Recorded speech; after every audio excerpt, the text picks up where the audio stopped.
And officially I started recording. Welcome everybody.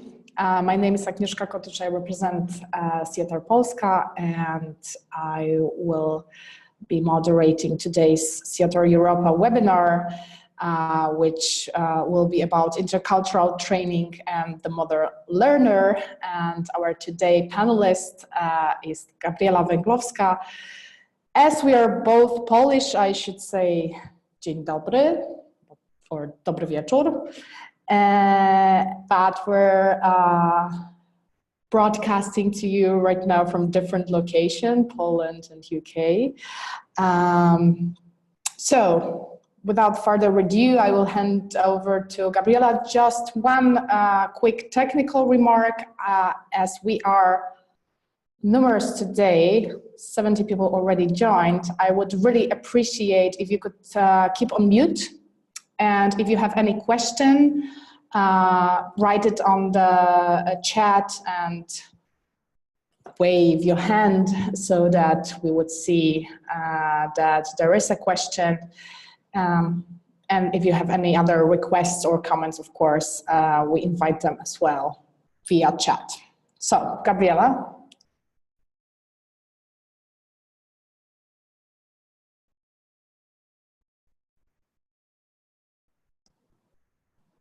Okay, Gabi, we cannot hear you.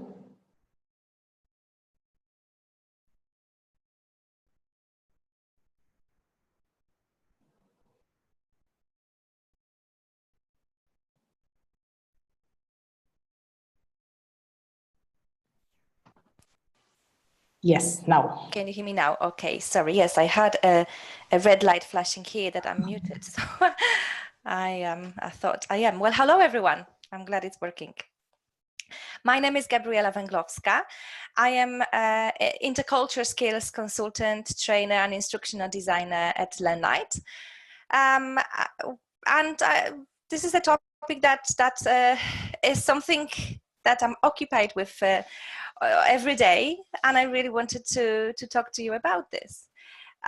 So hello and welcome. The topic is intercultural training and the modern learner. Let me see if I can move my slides. Yes. Okay. At LearnLite, I'm mostly responsible for the content design and sometimes training delivery of our blended learning intercultural programs.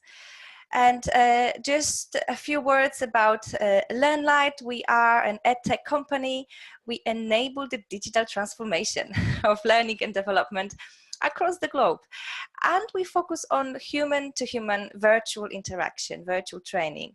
It's a part of our blended learning, flipped classroom methodology. I'll tell you more about this as we go along. And as I said, I wanted to present this topic because I think that intercultural learning and learning in general, it's shifting. It's being influenced and shaped by the rise of the modern learner. So the modern learner has quite different expectations of learning in a high-tech environment. So that's what I'm hoping to explore today. And this is the question that I hope we can actually explore together. What do you think? I wonder if you could have a look at the question and write your answers in the chat box. And I'll ask Agnieszka to please let us know what are the most common answers. Mm-hmm. How are technology and new learning preferences shaping the modern day intercultural training?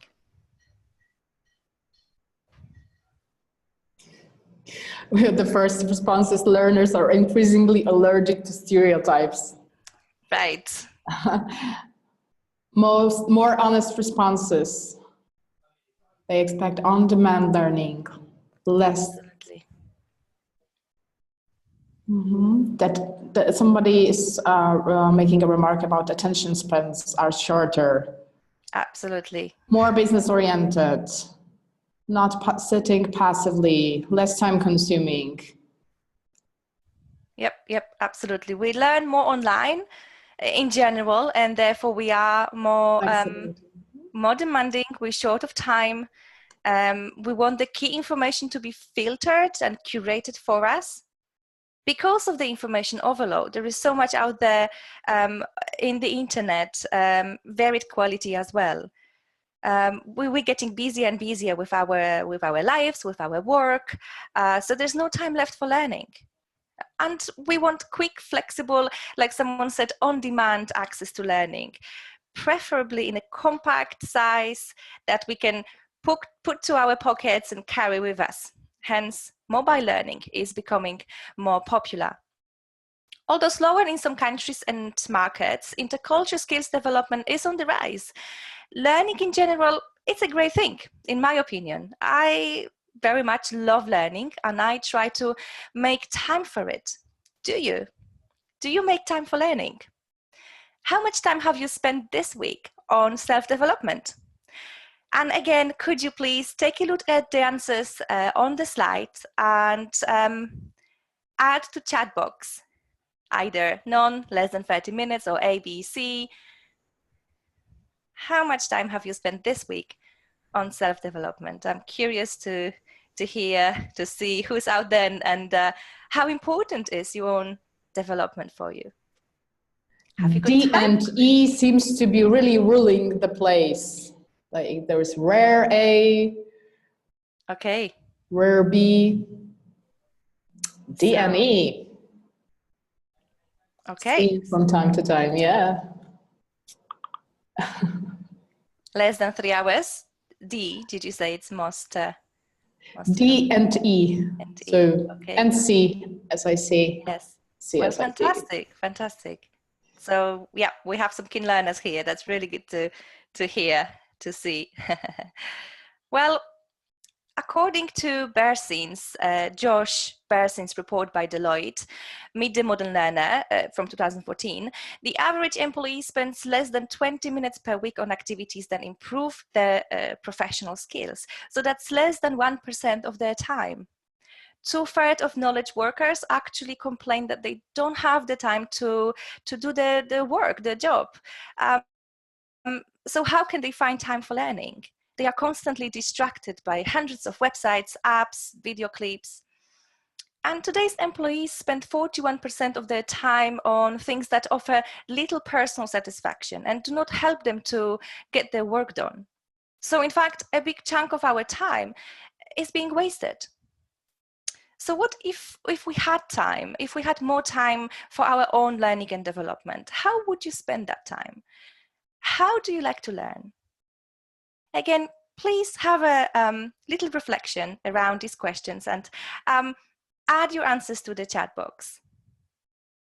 How do you like to learn? What's your ideal situation?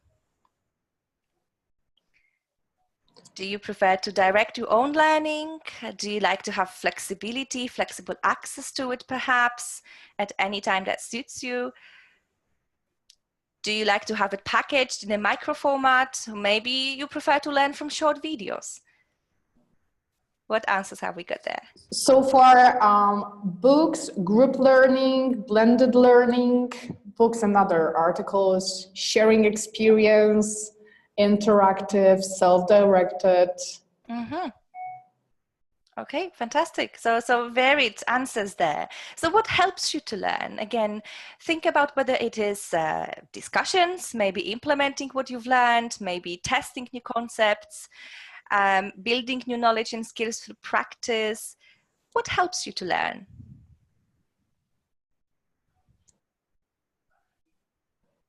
Practice, learning by doing. Mm-hmm, mm-hmm. Learning by doing, absolutely. It's probably how adults learn best. So what was learning like when you were at school? Can you remember your worst teacher? I definitely remember my maths teacher. It wasn't probably her, but just the fear of numbers. I was terrified of my maths classes and my maths teacher. So perhaps this is why we tend to dislike corporate learning as adults. It brings back the memories of bad or fearful learning experiences. So what was a recent bad learning experience that you've had? Or what would be your worst learning nightmare? If anyone would like to share a quick scenario, some examples, please do let me know. A recent bad learning experience? What would be your worst learning nightmare? Just hearing in an authority class. Mm-hmm. Learning alone. Learning Right. under pressure. Under pressure. 3 hours lecture. Thanks God the webinars are only 1 hour. So. Well, yes, imagine if you were asked to study a large amount of information for several hours without actually understanding how it can be applied, why you're learning this, while at the same time having lots of urgent things on your mind. And yet often this is what happens to corporate learners. Work and learning are intimately connected. Employees who are able to quickly find and absorb information are more agile and perhaps even better able to deliver the business strategy. Unfortunately, employees are not supported to be agile. Instead, they are becoming gradually more overwhelmed, constantly distracted, and increasingly impatient. Going back to Berzin, in fact, we get distracted online approximately 27 times every day, interrupted every 5 minutes, often by work applications, collaboration tools, and we unlock our smartphone up to 9 times every hour. Yes, we interact more with media, but we don't watch videos longer than 4 minutes, and we don't wait for a web page to load for longer than up to 10 seconds. So cognitive overload is the key challenge for corporate learners. It distracts us and prevents us from learning. And it causes us to forget things, probably faster than ever before. A large part of the reason we forget so much is that whilst our long-term memory is virtually limitless, our short-term or working memory has a much smaller capacity. Research into short memory suggests that we can only remember 4 pieces of information at any given time. These limits on shorter-term memory explains why perhaps cramming some Spanish the night before your meeting in Madrid to impress your new business partners isn't going to work very well. Or imagine going to a training session on how to negotiate in Malaysia in order to close an important deal over there. A month later, you arrive in Kuala Lumpur and you can't remember the key facts, phrases, the cultural differences you learned about in your training session. Has anyone experienced anything similar? Went to a training and forgot the majority of it the next day? Probably you have. I definitely can remember instances where this happened. So this phenomenon is called the forgetting curve. Hermann Ebbinghaus, a psychologist who discovered the forgetting curve and the spacing effect, found that after 1 day of learning something new, we retain only 30% of it. And if we don't practice what we've learned, we gradually forget it. I think we all know that. If you are L&D professionals or trainers, you will know this very well. So we have the cognitive overload and the forgetting curve that the modern learner are faced with in corporate learning. And these pose a serious threat to an effectiveness of learning. So thankfully, the learning environment, including intercultural learning, is being reshaped by the modern learner, who is shaking up the entire L&D, learning and development industry, and the approaches to intercultural training within that. So who is the modern learner? Are you the modern learner? And I wonder what the answer would be. Could you please put your answers to the chat box? Do you think you are a modern learner? Yes, no, maybe, you're not sure? I wonder what you all think.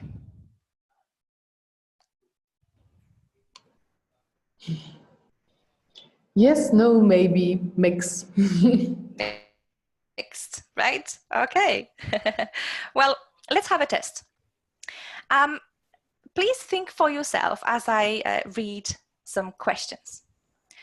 Are you likely to work away from your office desk at some point in a working week?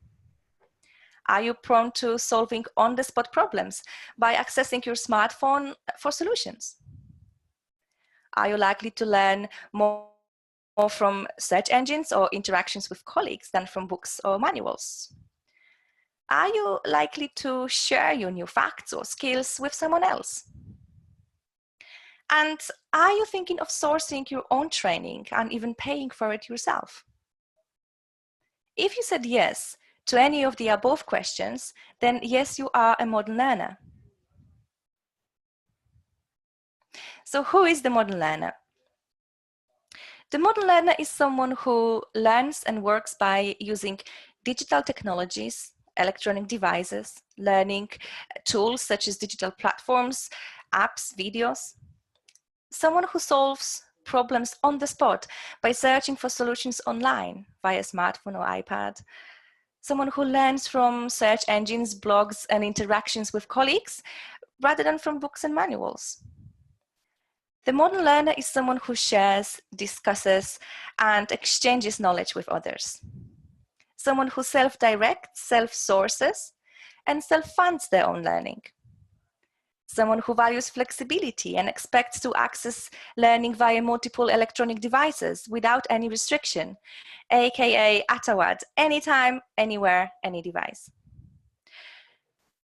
The modern learner is also someone who has a short attention span, faces a lot of distractions, and discriminates against anything that doesn't grab their attention within a split second. Someone who values curated, tailored content that can be adapted to their specific needs. And at the same time, the modern learner is someone who wants to have fun while learning. So it isn't hard to notice that catering for the modern learner is quite a challenge. Ultimately, creating a customized, immersive intercultural learning experience that's mobile, instant, and in a macro format requires innovation, imagination, and tools that can help you to make it happen. So how can we do this? How can we win over a modern learner? And I'd like to focus here on looking at these two, digital or face-to-face learning, because often some say that e-learning courses actually can't provide a solution. Can they? So what are the pros and cons of digital and face-to-face learning? Let's start with digital. What are the positives of digital learning? Please could you add your answers to the chat box? And I'll ask Agnieszka to kindly have a look what you are putting in. Flexibility, at a word, anytime, anywhere, price, at home, time saving. CO2, thank you for putting that out. Absolutely. Mobile, anytime, anywhere. Learner autonomy. That empowerment method. Sustainable. Yep, it's on trend as well. There is a low cost per learner, perhaps. We can talk about democratic learning is easily accessible by all, although more work needs to be done to evaluate engagement of those learners with physical, mental, or learning disabilities. It can be also quite consistent, consistent quality. It might appeal visually, aesthetically to learners. There might be large upfront cost and pressure to get it right, but once you get it right, it can generate profit with no high costs afterwards. So what are the negatives of digital learning? Please give me some ideas. Lack of interaction. Personal. Yep. No interaction with humans. Lack of digital literacy. Lack of direct feedback. Yep, absolutely. No exchange. Boring. Apparently there is low engagement, and that's from research by the Technology Platform for High Impact Leadership Development. You could have a look at their website, www.corpu.com, that's corpu.com, where there are some statistics around engagement for MOOCs, average 15% completion, corporate e-learning around 30%. Just an example. Someone mentioned digital literacy. There is a report called The Road to Learning, to Digital Learning by Fujitsu and Intel, where it indicated that there is this digital divide in terms of digital literacy between the teachers and the learners. And of course, there is no human interaction, perhaps low retention. The content cannot be as tailored as in case of face-to-face sessions, perhaps. And it's not easy to change courses. It can be costly and time-consuming. Although the opposite is also true. Some say that it can be easily and quickly edited and updated at any time. So there is no need to update and reprint the materials like in case of traditional training. So let's have a look at face-to-face training, attending workshops. What are the positives of face-to-face learning?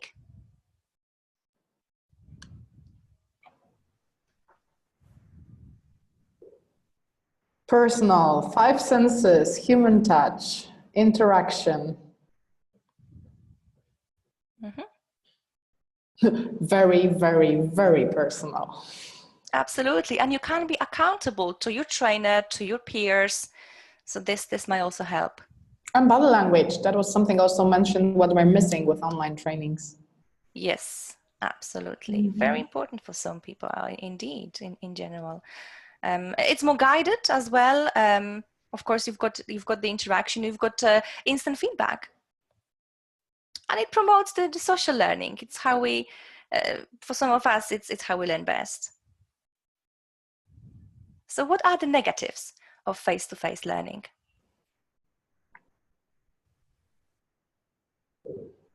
Costs and time.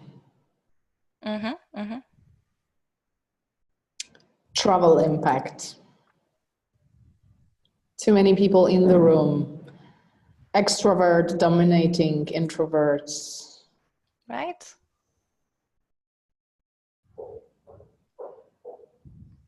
Not being able to stop, think and process. Less flexible. Tied to other parties' schedule and habits. Right.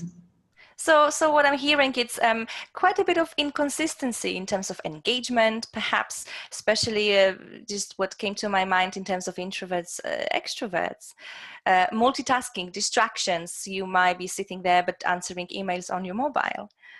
A classroom fatigue or day off syndrome in corporate learning, when you feel like it's actually your day off and you can relax, you're not able to concentrate on the learning as hard as you maybe could be.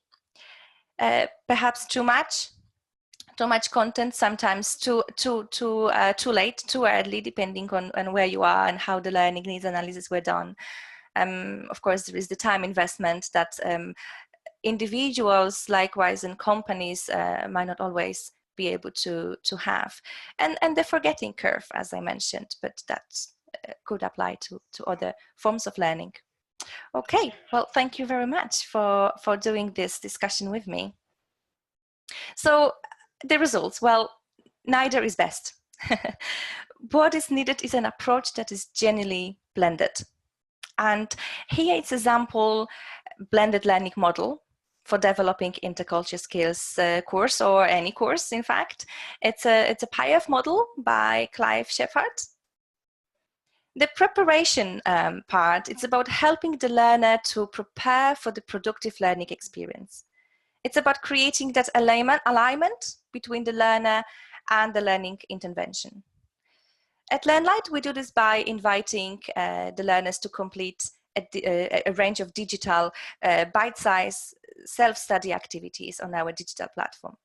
And it allows the learners to become more familiar with, for example, the key intercultural theories and concepts. It encourages learner empowerment. The learners are empowered to have their own learning the way they like, to self-direct their learning, to do it for themselves, to be accountable for their own learning. The input part, this is a practical part of the learning. It's trainer-led, but learner-centric. Live sessions. Learners can practice the key concepts they discovered in the preparation stage. They can share ideas, ask questions, receive instant feedback. It encourages social learning. The live session should be highly tailored and relevant to the learner's context. We said earlier that the modern learner likes curated, high quality, applicable content. Application, this starts in the live session and can be achieved by using scenario-based learning, role plays, discussions, experiential learning activities, and it continues via digital self-study activities that consolidates the learning. It allows just-in-time, on-demand, flexible access to continuous learning after the actual workshop finished. And follow-up, again, helps to further consolidate the learning. It empowers the learners to be responsible for their own continuous development. It encourages the review and reflection. It drives behavioral change and skills transfer to the workplace. And there are many different blended learning models and approaches. LearnLite uses flipped classroom model based on 3 steps: prepare, practice, consolidate, where the learners can prepare for their live sessions online by completing digital activities. Everything is in a bite-sized format, micro-learning format, and then the learners get together to have a practice session, instructor-led, training-led, virtual, with a human. So there is that human touch, which is actually at the center, the most important of this methodology. And afterwards, in the consolidation phase, again, learners can use digital activities to apply their learning to the practical scenarios. And it's called flipped classroom because instead of coming to the workshop, to the classroom, and then having homework afterwards, we flip it. You actually do your preparation. You are empowered to learn as much you want, as much you require, and then you come to the live session afterwards. But whatever model you use, the key challenge is to engage the learners. So I wonder how to engage the model learner. What do you think? Could you please again put some ideas into the chat box?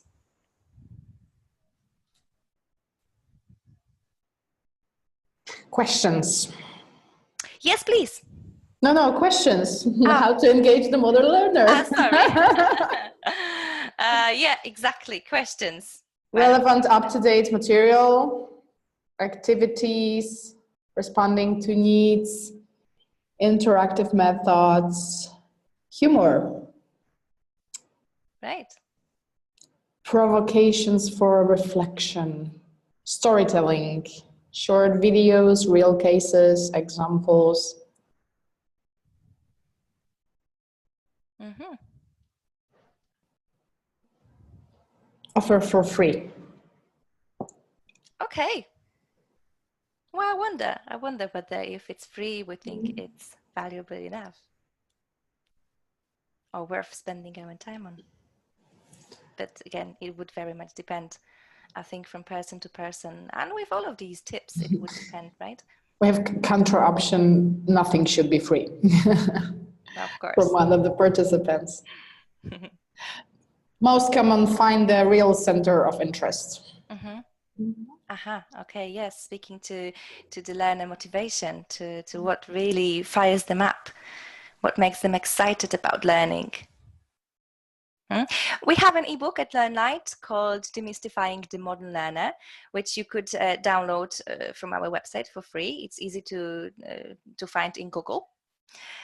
In the ebook, you will find more details on these 6 ways of engagement of the modern learner, and I'll just talk you through them very quickly. Use information access as a resource. So today's learners need resources and training that will prepare them to solve a problem when it happens, on demand, on the go. It's all about problem solving learning so that you can fix your problems. So if you use the information as a resource for that.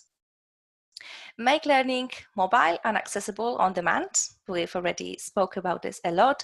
It allows the learners to schedule learning around their daily responsibilities. Use microlearning. Learners can increase their knowledge on an ongoing basis over time without feeling overwhelmed. Create bespoke learning experience. The best suits are tailor-made, and the most effective learning is bespoke, to fit the learner's space and needs.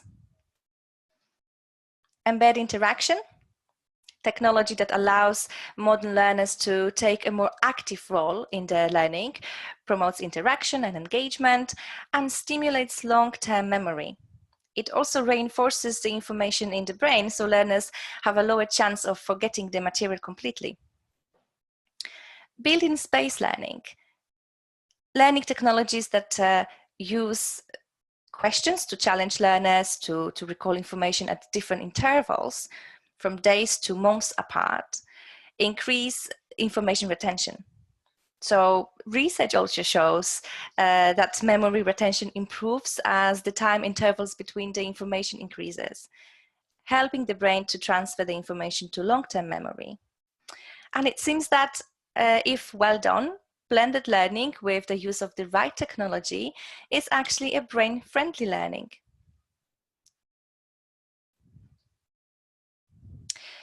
So just to finish off, I wanted to share with you this quote I found in Harvard Business Review article. Learning is a consequence of thinking, not teaching. It happens when people reflect on and choose a new behavior. So the challenge is to create content that provokes thought and self-reflection so learners can make an intentional behavioral change. And a few final tips. Don't take the human out completely. Use mentoring, coaching, or a learning counselor, blended flipped classroom. It guarantees accountability.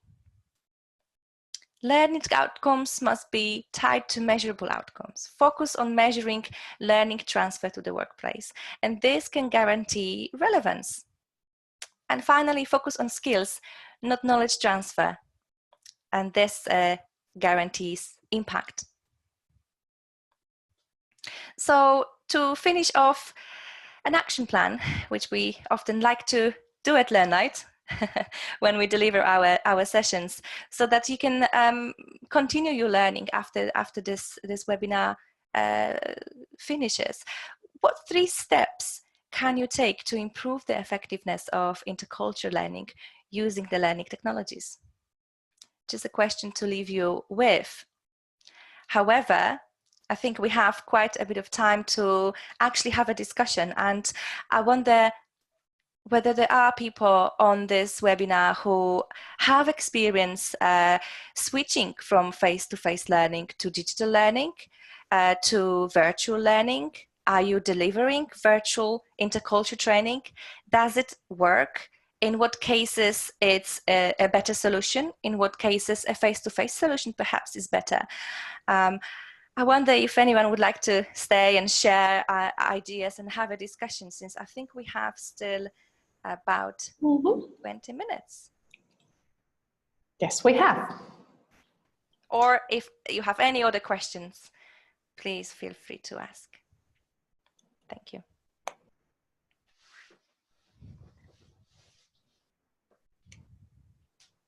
We have Barbara saying to both questions yes. Barbara, maybe you can unmute and share with us a few reflection on this. Aurora as well.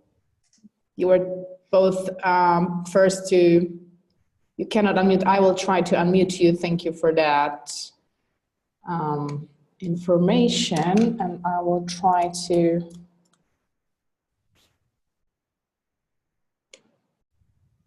Okay, now it should be possible. Yes, can you hear me? Yes. Okay. So what I do is for more overall topic regarding intercultural experiences, it's better to have, I mean, in my experience, to have a face-to-face a training. It can be in a group, it can be more of like a coaching training situation with only one person. But it's like giving somebody a more general idea, what does it mean to have intercultural encounters or being in a different country, for example, for expats and these kind of things. The blended learning that I do that's why I mentioned several times, it depends on what kind of digital learning you're talking about, because there are so many different formats. And the format that I offer is 1.5 hour training sessions, live online training. So everybody's at their computer, but it is happening at the same time for everybody, and there is an interaction, kind of like what we're doing now. And that is with intercultural topics, but very specific to smaller, let's say, very unique or very specific situations. It could be, for example, how do I handle phone calls with somebody that is not in my country? So we talk a lot about what kind of communication, like we focus on the communication part. Or, well, I'm in a conflict situation, how do I handle that? So it's very, very specific on what could be at hand at that moment. That's how I do it. Thank you, Barbara. Aurora, can I invite you to share your story? Good morning. Thanks. Good morning. Can you hear me? Yes, we hear you. Yes, good. Yeah, I use a lot of virtual classrooms in my classes, and then the students, they have to create projects with the students in other countries. And sometimes it's difficult that they start the interaction because they prefer to use like informal social media. I mean, they prefer, for example, to write an email to the other teammate than to have a Skype meeting, for example, because they feel that they are that maybe their level of English is not that good, or maybe that they worry about the way they look. I don't know. So it's sometimes difficult to have them engaged at the beginning. Okay, that's often what actually we even hear internally with colleagues working from different locations, working from home, saying, "Oh, I'm not representable today, so I want to switch on my camera." Or, like you said, the level of English or language that you speak, people worrying about this. But then perhaps switching the camera and seeing the person speaking, seeing their face, can help with the language barrier. But yes, there are lots of biases, those little things that for some reason it doesn't feel comfortable having the camera on, but indeed it helps. And I wonder whether anyone on the call has some strategies for virtual engagement. I saw Patricia wanted to contribute. Patricia, are you ready to share with us some of your reflections? Can you hear me? Yes, we hear you. Okay, I wasn't sure. Yeah, I teach a intercultural competency class at a university, and it's hybrid.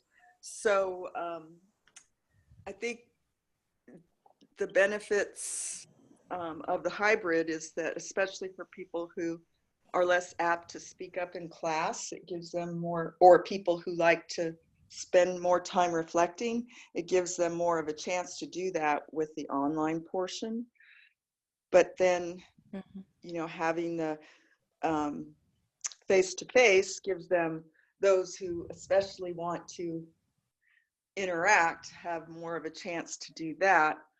I think the thing with the online, though, that is challenging, which I've found to be so successful in a traditional training or classroom, is the activities. So a lot of them like to do drawing. So at first they don't want to do the drawing, but I asked them to draw a pair of glasses, for instance, and then they're supposed to put in words that go along with, you know, their worldview, and you know, that gives them a chance to reflect as they do that, and then they get to talk about it with their classmates. So you know, you lose that in an online environment. I don't think it's quite as effective, although there may be ways to do it virtually. I haven't tried it yet though. So, but I think the mixture is great. That's because it gives both types of people the chance to learn in ways that are more effective for them. Mm-hmm. Those are my thoughts. Thank you for sharing. You mentioned that it depends on the type of activities, and I was wondering, linking this back to the virtual type of activities, and how to create engagement, how to make sure that whatever platform you're using actually is, to a certain extent or as much as possible, interactive.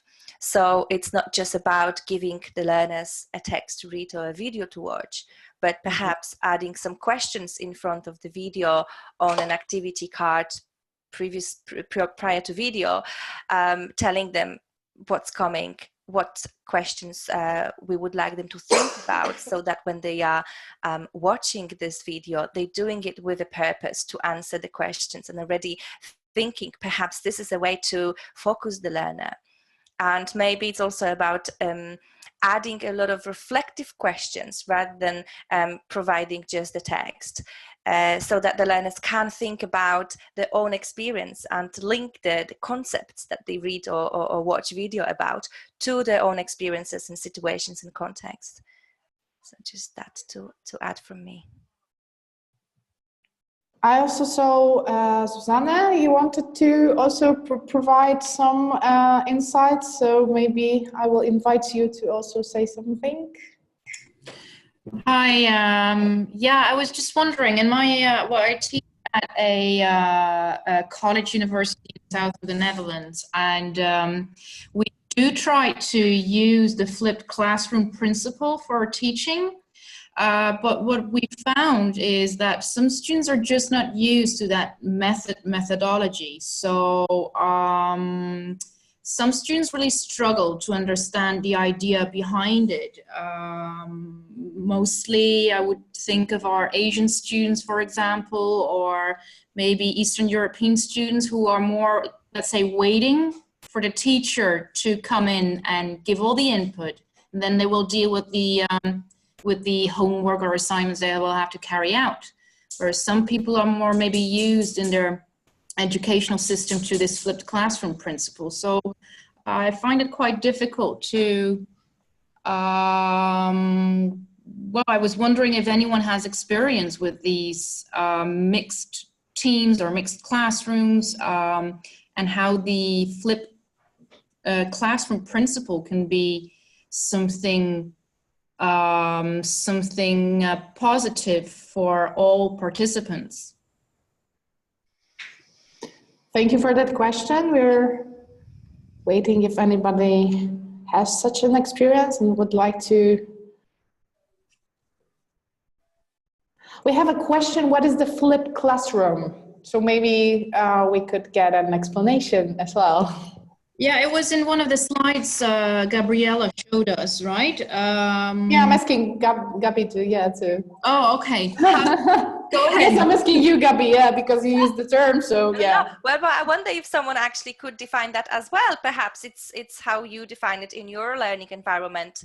Maybe it's different to how we define it at LearnLite. If someone would like to share, please do, and then I'll add my comments. Okay, so I'm waiting for a volunteer, flipped classroom, who would like to share.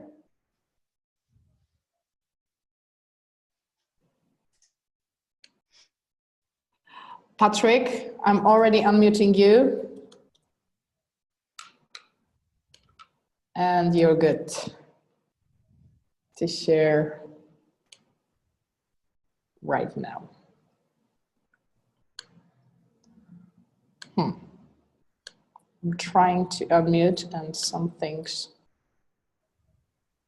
Oh, that should go. Patrick? Well, okay. Yes, we hear you. Great. Great. First of all, let me recommend the use of a website to accompany your courses. When I have a course, everything is written out on the website. You can use WordPress. I have my own website. That means the activities that people do at home are there, and the activities to be done in group in the classroom are there. Everything's on the site so that people, when they go home, have got a reference point they can use. To answer the question about flipped classroom, that simply means that instead of the teacher explaining an idea and then students go home and do exercises to reinforce what was said or to see if they learn, if they understand what was said, the teacher starts out by recommending something to read that gives the explanation, or even makes some videos that students can look at on their own time at home to get the concepts. And then when they come to class, the teacher has nothing to explain. So what do? They work in small groups, exercising themselves, doing the exercises they would have done at home alone, now together, and correcting each other. So I find it's a superb method that really enhances learning. And it's made possible by using the website. If you want to see an example of a website that I made, that you can, this is for teaching English as intercultural communication. And you can simply digit h1.interculture.it.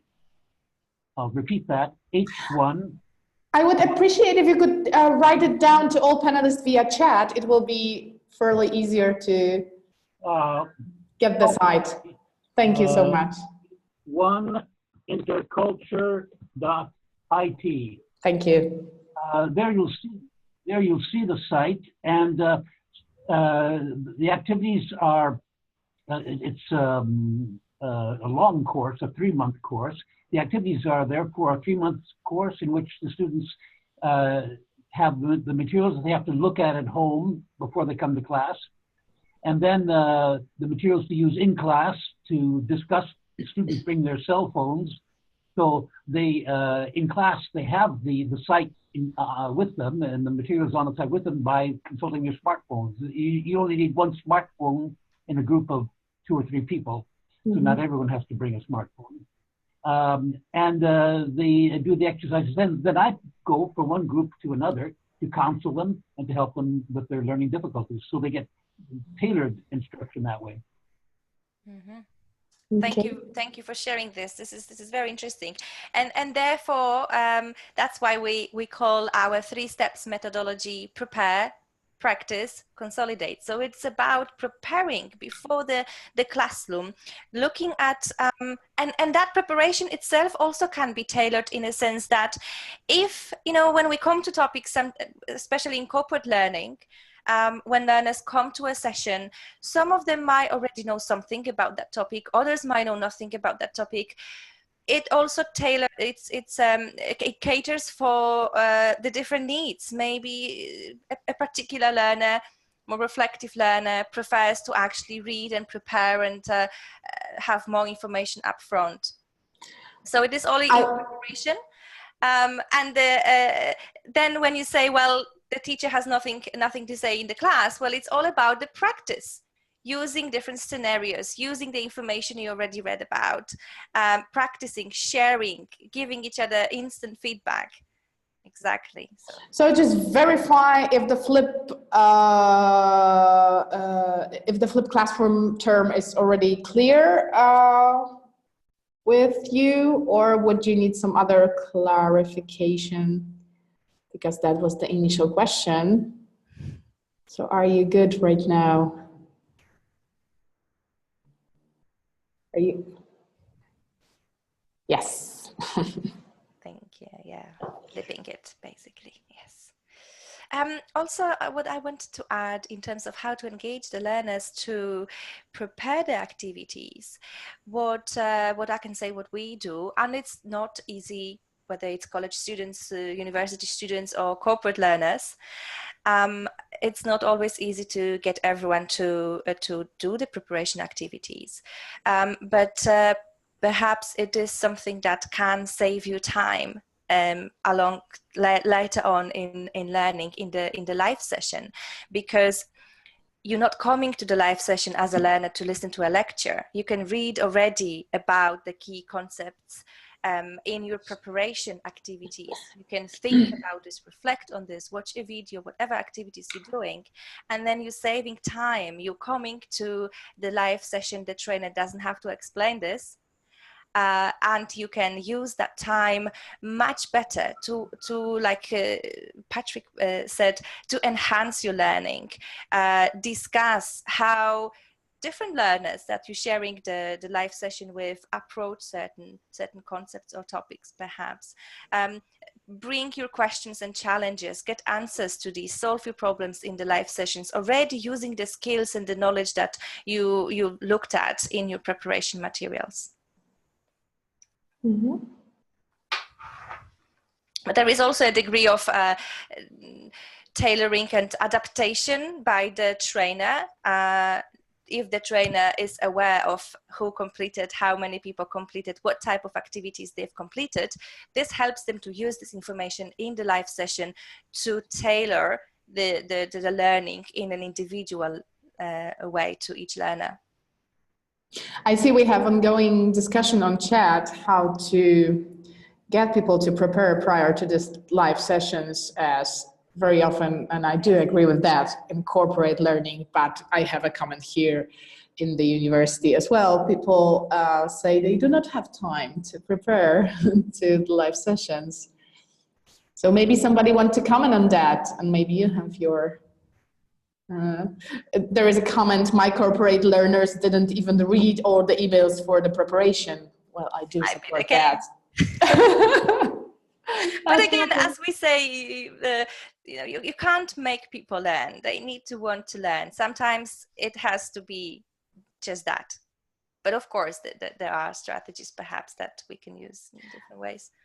Patrick, you want to answer? So I'm muting. I guess we still have just a little time to have another comment. Okay, you're on. Yes. Thank you very much. Okay, that is a very good point. And when I started corporate intercultural training, I did everything to get people to come and do the homework, do the study work before, so I could do flip teaching before a session with me. The company gave me a room and I put cookies in it and tea and snacks and everything, so they'd at least go in there to eat, and then they could use the materials, audiovisual materials, to prepare. Well, they ate, but they didn't prepare. So that is a problem. What I find the answer is by using not individual teaching, but in small groups, forming groups in which they are co-dependent. That's to say, as you see from the task online, the task that I give them is a task that they do together with other people in their group. And when they come to class, or when they come to the meeting, if they haven't done it, then the people in their group jump on them and criticize them. So so I use peers to enforce the learning. They may not be embarrassed about admitting not having studied to me, but not to their peers. Social pressure. The exercise won't work. Okay, thank you. Thank you. If they don't do their homework. Mm-hmm. Thank you so much. Yes. Do we have any other? I see Kirsi. Would you like to share? I'm unmuting you right now.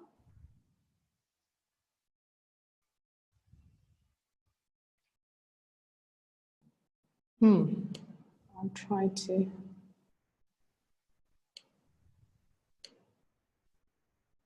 Kirsi, I'm trying, but it seems There is a Zoom version challenge that right now we're facing with. Can we hear you?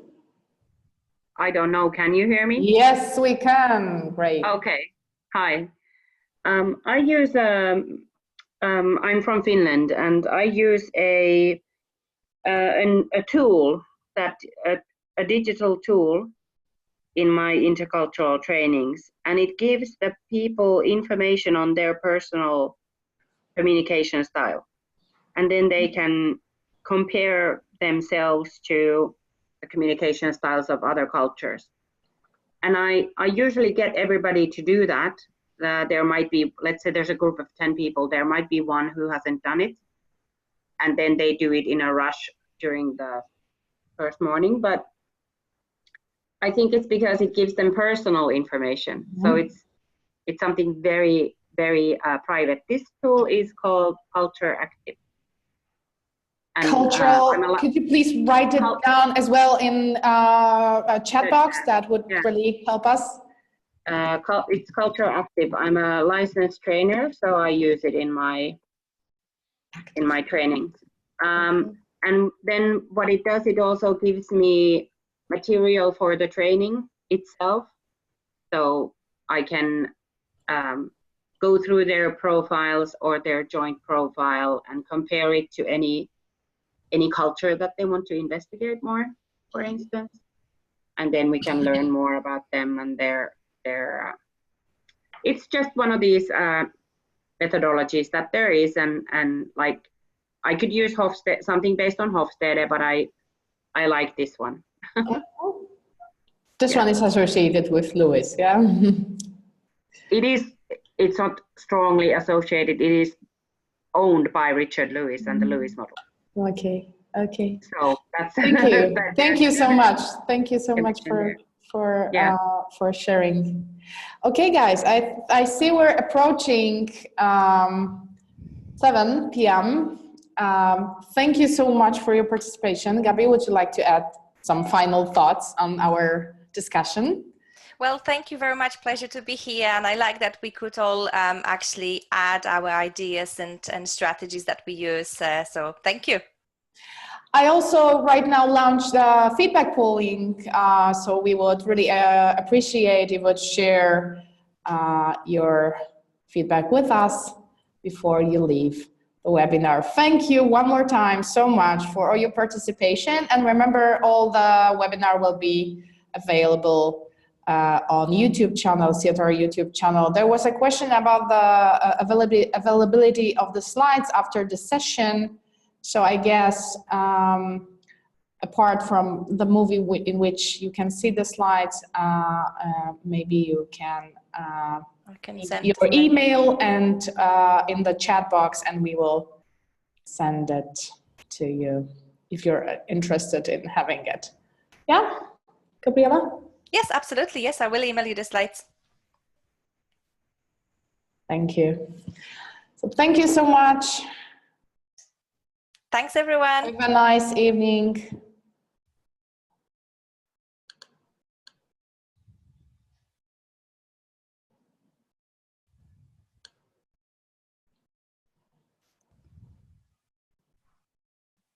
Thank you. Bye.